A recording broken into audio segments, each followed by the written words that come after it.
So if we're talking about a unit that has its expansion device in the outdoor unit and it's not a subcooling EV or a secondary EV or something like that, like you might find some in some of our systems, if the metering device itself, the liquid line is cold, like actually cold, and the metering device is located in the outdoor unit, you cannot check subcooling, right?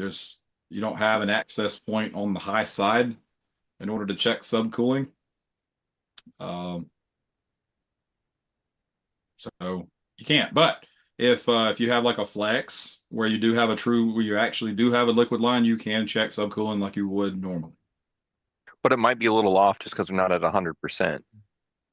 That compressor's not ramped up to 100, but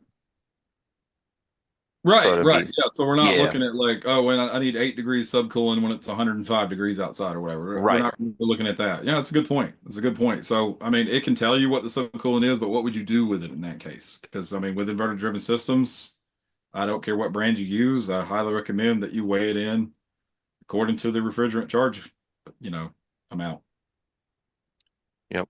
All right. And Next one. if you're feeling if you think we're lying, turn the unit off, wait for about 5 minutes, turn it back on, and what are you gonna hear? Click, click, click, click, click, click, click, click, click, click, click. Yep. Right?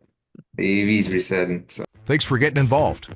If you need more answers, catch us live every month when we tackle your questions in real time. Head over to greecomfort.com/GREE-training where you can register for the next Talking Comfort Live. See you there.